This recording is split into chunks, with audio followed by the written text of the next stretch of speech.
Hello, ladies, gentlemen, and deceased. My name is Emily Sophia, and I'm going to be walking you guys through the latest of The Walking Dead, Season 4, Episode 10, Inmates. So, before we proceed into the madness, of which there was much, I'm going to warn you, there are plenty of spoilers to be found in this review, so if you are not yet caught up on all the latest shenanigans, I suggest you do so, and then, cue up this page, come on right back here, and we will dive into the discussion, because as always, I am here for you and your emotional needs and stresses and woes. I can take it. I will do what I can for you people, okay? So, for those of you who just saw the episode, let us walk through the madness together without further delay. So, I will go ahead and, why do we keep clapping? I speak with my hands such that if you were to remove them, I would probably be rendered mute, because I just, as you can see and as you will see, my hands are pretty much like speaking a language all their own, which is connected to my talking language, apparently. So, now that you know, I apologize if that drives you crazy, but, so this episode, as compared to last week, certainly seemed to move at a breakneck pace, being that we are looking at way more characters and kind of the broader scope of things beyond what happened with Rick and with Carl and Michonne. And I really liked last week's episode and that kind of tight focus and the sort of slow burn, getting to kind of see into the past of these characters as their environment and everything they know is shifting yet again.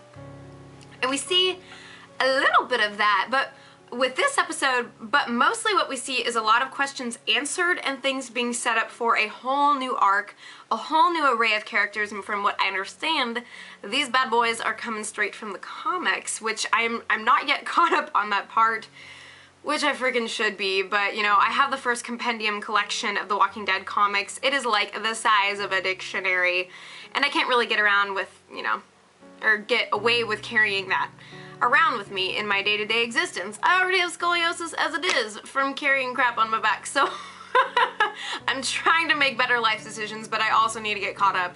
I know. So for those of you who are familiar with the comics, I would love your, well, I guess I want spoiler-free thoughts about the comics, or just to label spoilers, so other people can chat about that stuff and be excited about how the show and the comics are converging, because I think that's cool. Anyway, so broad strokes wise, we have 3 major groups. Can I do math? We'll see, because I know we start off the episode with Daryl and Beth, and then we move to Tyrese and Judith, praise the freaking Lord, and Lizzie and Mika, the 2 sisters. And then another blast from the not-so-distant past, we got Carol back in the picture. Hallelujah. So there was a lot of madness there. That was one of the more emotional / action-filled sequences for me, was getting to sort of, I was afraid that Judith was going to get smothered to death by Lizzie. I was look in her eyes and she was like clamping her hand over her face. I was about to clamp my hand over her face. Or her, anyway, so we've got the whole kind of family group, Tyrese's woodland daycare going on, and I'm really excited to see her back in the picture. A little bit nervous. I mean, lots of emotions, lots of things to be fleshed out and explored, as you guys know.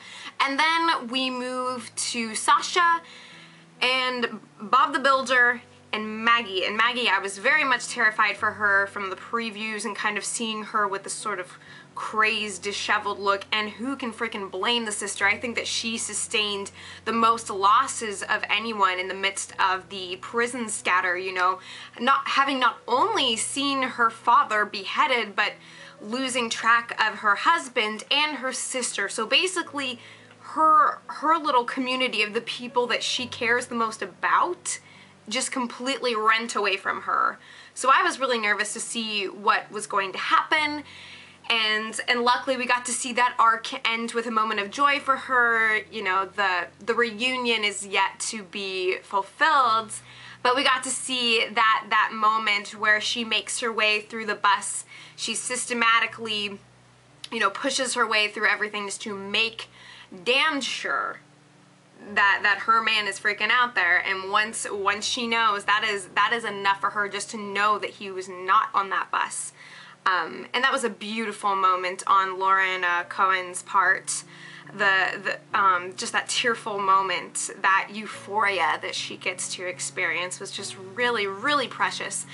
And then we get to see Glenn. So I guess technically there's more than 3 groups. I mean, what we were looking at in this episode, but we get to see Glenn, and then he actually finds Tara as well, and then that leads us to the first encounter with the other groupies.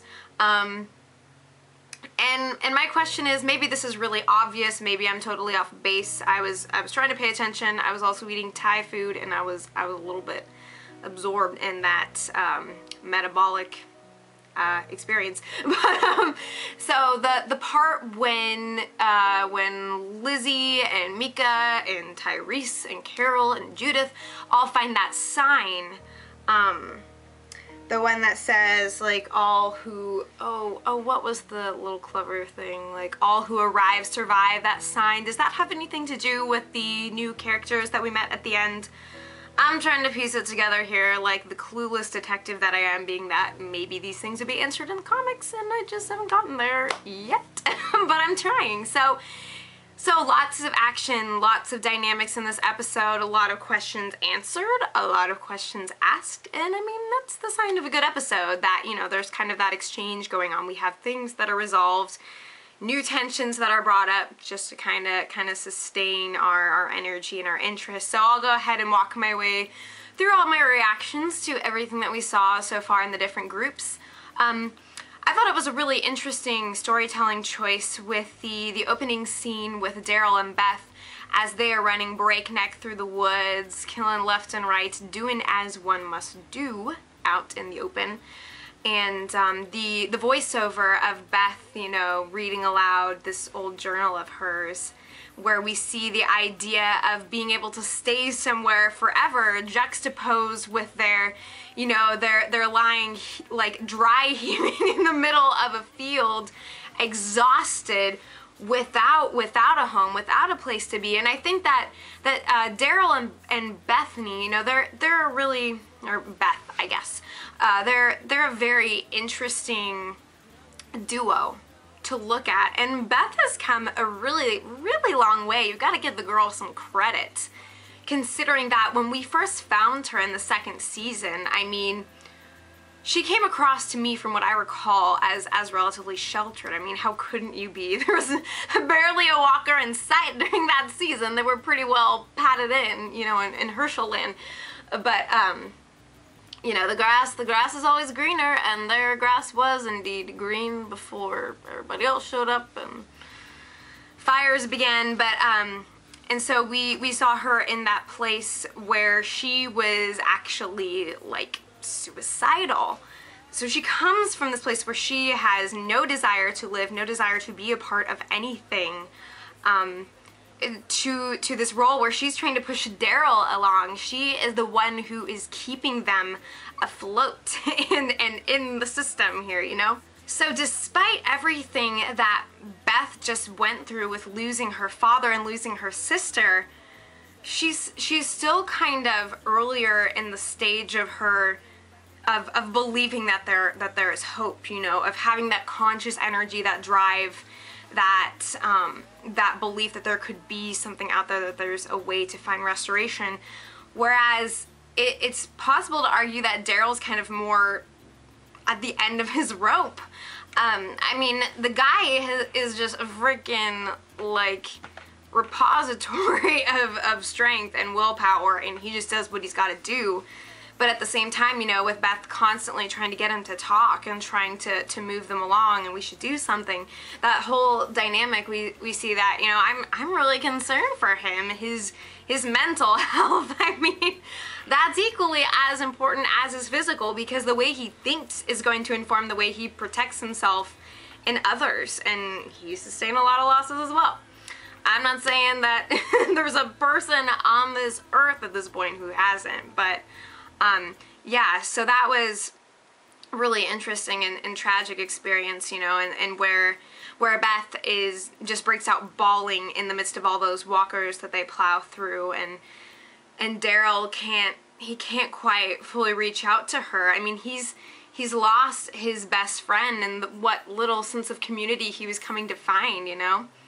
He's a tracker, but like where's the desire for him, you know? What's keeping him moving forward to find those people if they're just gonna get lost again, you know?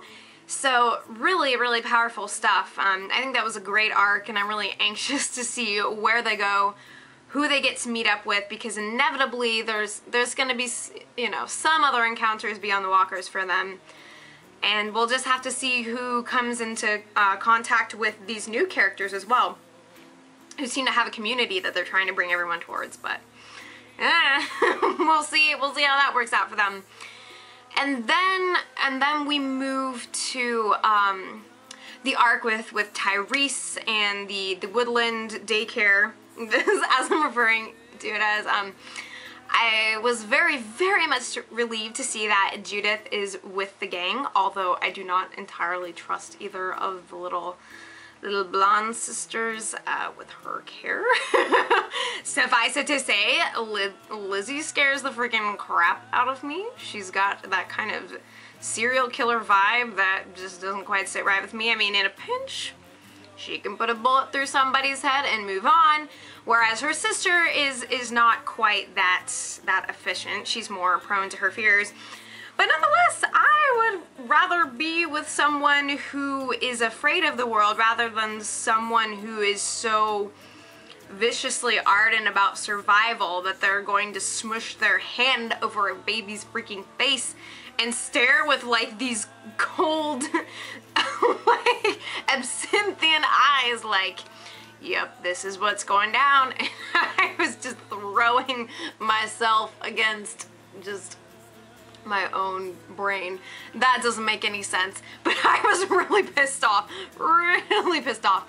and very much proud of Tyrese for everything that he's endured, for keeping track of so many little ladies, you know. It's like little women up in here, and he is the leader of the crew.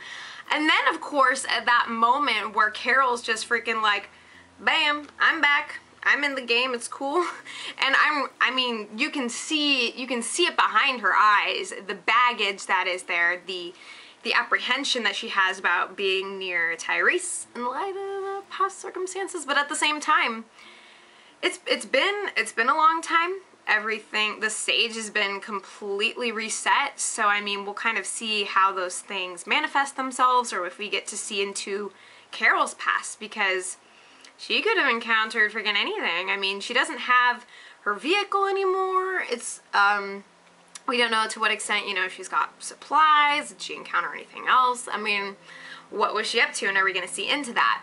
But I think that, you know, just the way, just having her kind of like, bam, she's back, sort of showing right up. I mean, that's good with me. Welcome back, sister. We missed ya. I really am glad to have her back in the fray, and I knew that she was going to return. It was more of just a matter of when, so it was good for her to meet up with the girls. I mean, despite her resistance to being that maternal figure, she just shows up and she's ready. I mean, at least in appearance, we'll kind of see how things manifest themselves. But yeah, so that was a lot of interesting tensions, and having a baby, such a vulnerable, teeny little person out in the wildlands, I mean, heart palpitations galore. I was several thousand kinds of not okay during that sequence, because there was one part where the scene transition cut before they showed Tyrese picking up the baby, and I thought that they were just like, they just left Judith on the ground after changing her diaper, and like, I was losing my balls. Every last marble in my cranium was just ricocheting across the room. And then of course they show, and I'm like, okay, thank you for leaving out that contextual clue, editors. Anyways, she's still in the game. We still got people, all the ladies and Tyrese, they're holding down the fort. And we'll see how things go in the future there. And then that moves us to Sasha and Bob and Maggie. And you know, Sasha, she's sort of frustrated because she wants to get them to a point where they can resettle. And I mean, it's hard. What else can you do, really? Whereas Maggie is still at whatever the cost, she is going to get to the bottom of figuring out who went where, what she's got, how she's got to confront the future, you know, and you can't blame the sister. The bus scene was really powerful, and yet at the same time, I think a lot of us who saw the previews knew that Glenn wasn't going to be present, and she wasn't going to have to deal with that side of things. But it was still just a really emotional journey, and there's been a lot of moments since the mid-season premiere last week and up through now. Lots of moments where characters have like that one Walker scapegoat where they just like beat the living hell out of them. And I think that that's really powerful to see how all those characters have had those moments of just sheer rage, and that everyone has been brought to that edge. I think it's very telling about where everyone is at, and everyone is on the same level with whatever baggage they have in the past. They have all come to a place of deep need, and there are those human desires that never go away. No matter how much crap you get taken away from you, there's still that hope, there's still that desire, and that's really what keeps them alive. So they have to beat the living hell out of something if they're going to keep their heads, ironically. You know, it's like, in order to keep their heads, they have to obliterate somebody else's. I mean, I think that applies to all of our lives at some point or another. I don't know. I'm not saying anything about my life choices, I promise you.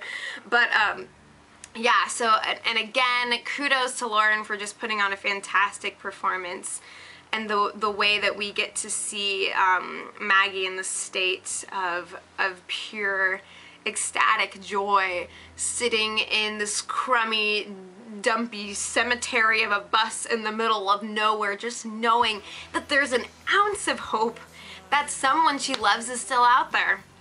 I mean, those juxtapositions are what you have to dig into to understand what this world is like for them. It's absolutely mind-blowing to me to this day, and that's what keeps me so very into the show as I am.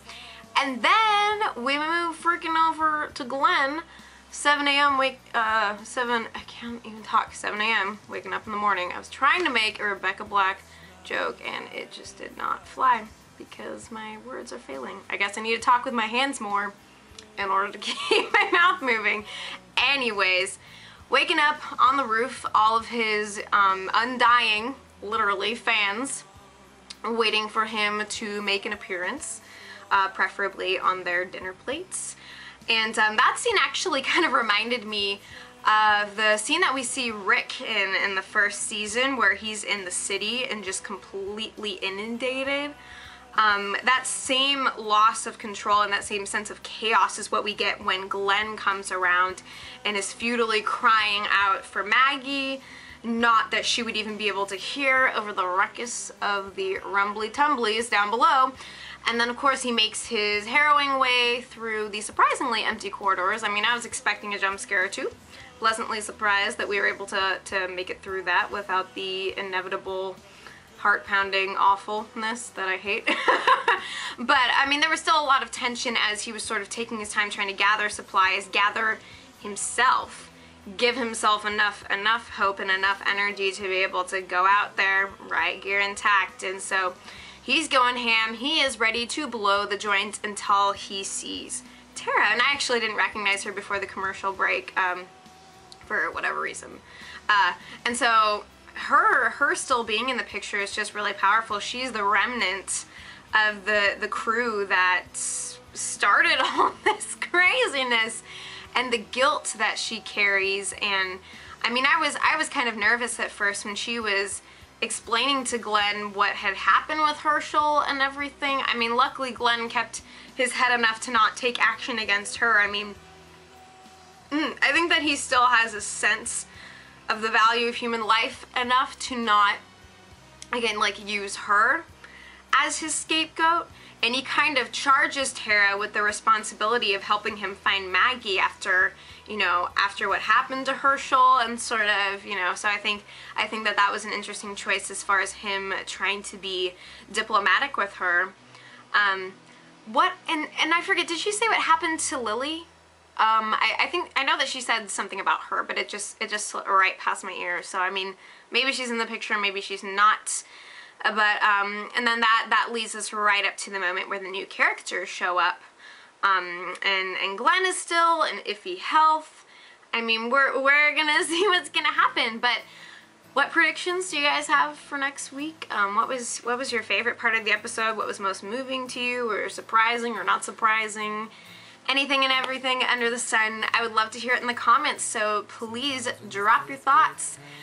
We will talk. I haven't had time to respond to comments in forever, but I read them whenever I can, and I encourage all of you to duke it out with one another below, because that is what the comments are for.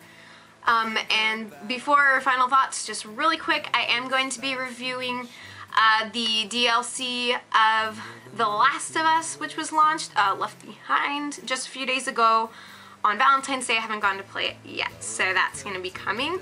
And I did get through the latest episode of The Wolf Among Us. I will be reviewing that too. I'll be back with Walking Dead next week. A couple of other shows that are rearing their heads that I will be reviewing are Hannibal, February 28th, and Bates Motel, which I will not be able to watch the episodes live because of my night classes, but I will be doing that within days after those episodes air. Yada yada. Also hoping to produce some new music too, so for those of you who have heard that side of what I offer on this channel, I'll be doing more of that as soon as I can. So anyways, yeah, I really liked this episode. It kept me ever anticipating, ever anxious. You know, if I'm not like near brain aneurysm at any given time, just ain't good enough. I mean, I guess, well, I would say more like too far gone is closer to like brain aneurysm status. But, you know, it had a great amount of tension. I'm really excited that we're starting some new arcs. And I mean, at this point, anything could happen. I think it's cool that things are kind of colliding more with what occurred in the comics. I just need to actually get there and catch up so I can fully appreciate it, as I'm sure many of you have. So thank you guys so much for watching. You are the most fantastic audience. Thanks for all your love and support in my last vlog and this one, and all the stuff y'all do for me. You are irreplaceable. So take care, and I'll be back before you know it.